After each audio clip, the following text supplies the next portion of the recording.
Se continuar essa bipolarização entre Lula e Fernando Henrique, qual vai ser sua posição? Bom, com a mesma clareza com que eu falo sempre. O senhor me conhece bem. Terceira vez ou quarta que estou no seu programa. Exato. Se eu acreditasse em qualquer um dos senhores que aí está, como candidato à presidência da República, como candidatos, né, eu não teria entrado no processo. Eu não acredito neles.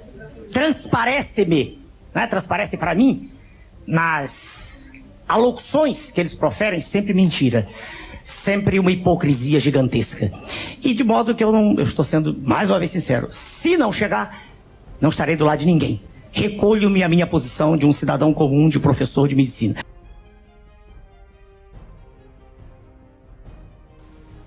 A minha pergunta é para o candidato Enéas Carneiro. Essa figura exótica que aparece na vida política do país de 4 em 4 anos como um meteoro eleitoral. Enéas, o senhor tem defendido posições autoritárias como o centralismo e o Estado forte. O senhor tem demonstrado preconceito contra os que não têm diploma, contra os que não têm curso superior, como mostrou no debate passado ao atacar Lula por não ter curso superior.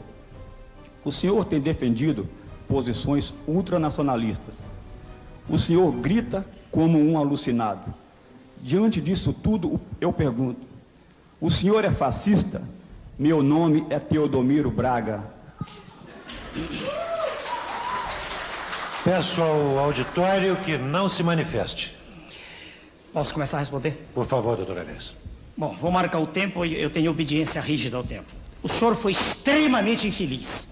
Aliás, isso é próprio do que o senhor escreve. E agora o senhor me permite, eu só falo. Eu ouvi com atenção. Primeiro, eu não ofendi o candidato PT. Nem tenho nenhum preconceito. Eu tenho um conceito. O problema é de preparo seu para se exprimir. Eu tenho... Um minutinho, por favor. Um minutinho, por favor. Fascista. O senhor não tem direito de me interromper, senão eu paro e me retiro do ambiente. Vamos respeitar as regras. Não há réplica neste momento do debate, meu caro Teodomiro. Obedeça a regra como eu também. Isso é disciplina o nome disso. Muito bem. Eu vou obedecer as regras para as quais eu fui convidado. E eu peço que o senhor retire segundos que perdi aqui na discussão. Então, eu não ofendi em nenhum momento. Eu não tenho nenhuma forma de preconceito. Nenhuma forma. Eu tenho um conceito estabelecido. Para se dirigir um país, para se ter sob o seu comando a direção de uma nação continental como o Brasil, é fundamental que se tenha preparo. Não há nenhum preconceito quanto a isso. E o senhor candidato aqui presente, que poderá à frente defender-se, não detém escolaridade, e eu disse isso a ele com respeito, não o ataquei, não detém o volume de informações, o acervo de informações que é necessário para conduzir os destinos da nação. Foi isso que eu disse. O segundo ponto agora, isso eu estarei disposto aqui, se houver condição de discutir com ele, em questão aberta.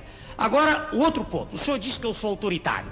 Eu detesto esta situação em que a nação brasileira se encontra, de absoluta desordem, em que não se respeita coisa nenhuma, em que os senhores da imprensa têm o poder total, como o senhor acabou de mostrar agora me interrompendo, em que os valores cívicos estão sendo todos lançados no ralo, em que não há mais na nação nenhum sentimento de respeito à família, porque no horário nobre passam-se cenas de lascívia, de sexo quase explícito, com a conivência dos diretores, e ninguém se preocupa em perguntar para um pai de família se ele gosta disso.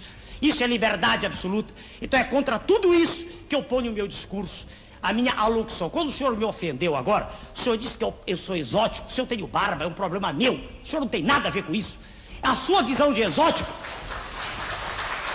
As manifestações são dispensáveis. E, doutor Enéas... Eu termino já. É porque ele por me favor, interrompeu. Terminarei seu tempo já terminou. As suas expressões traduzem apenas a incompreensão do senhor de um sentimento que eu represento, de uma insatisfação coletiva da nação, para com toda essa farsa que existe, apresentando-se um modelo, esse sim, muito que é de uma obrigado. libertinagem. José Maria Marim, candidato da coligação PSC-PT do B, pergunta agora para Enéas Carneiro, do Prona. Doutor Enéas, como o senhor sabe, eu sempre estive ligado ao esporte. Fui atleta do São Paulo Futebol Clube, presidente da Federação Paulista de Futebol, e está causando uma grande decepção a todos os brasileiros a conduta da nossa equipe nas Olimpíadas.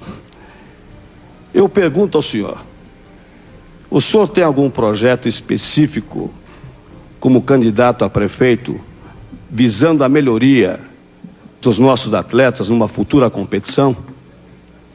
Resposta ao governador Marinho, resposta sincera, como eu sempre dou. Eu não entendo absolutamente nada de futebol.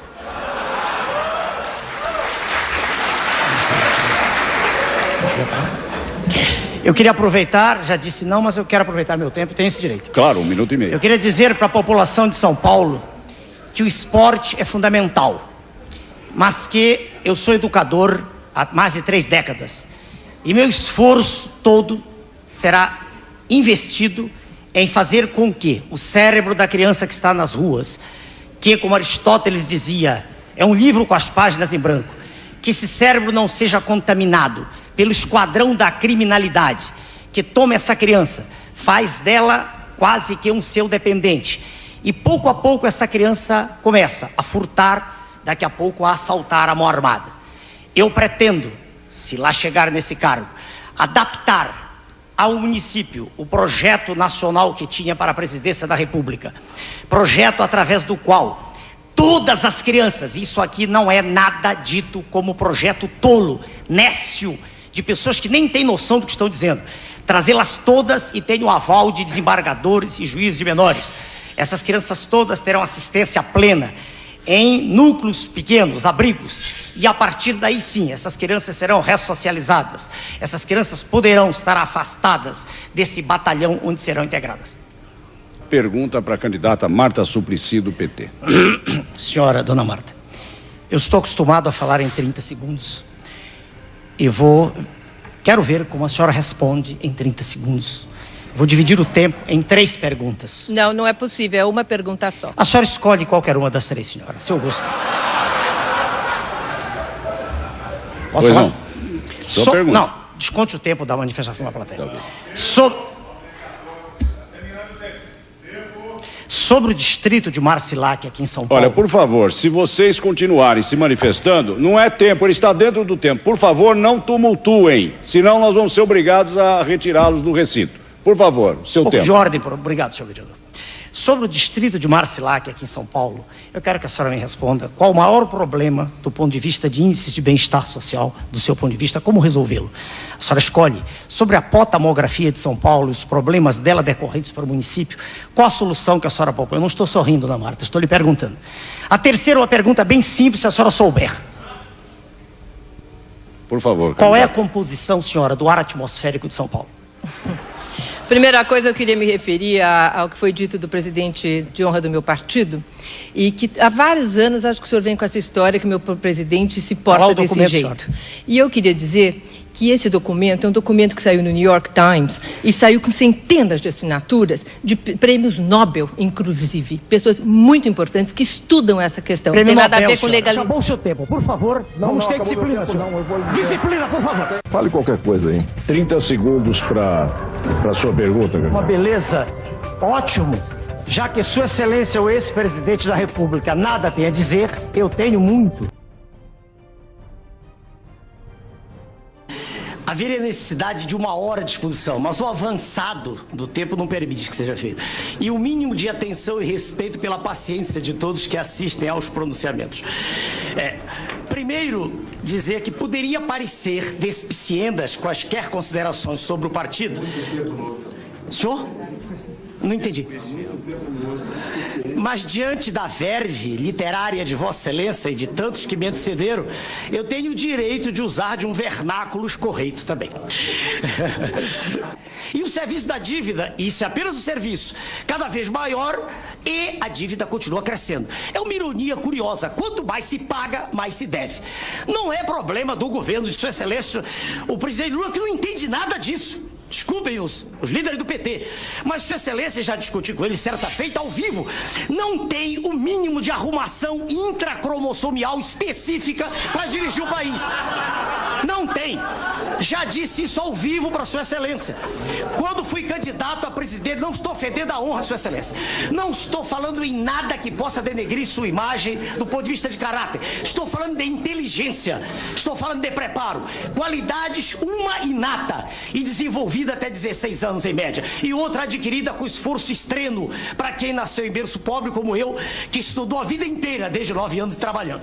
Não há desculpa, como já disse o senador da República, para que Sua Excelência continue sem entender coisa alguma do que diz, falando a linguagem a mais tacanha possível, usando inclusive de expressões que representam assim quase que uma expressão, quase que a maneira de se exprimir tosca de um homem do campo, o que não condiz com a posição de quem está no ponto mais alto da nação.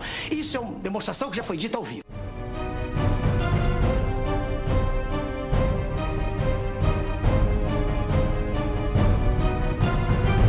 Meu nome é Enéas.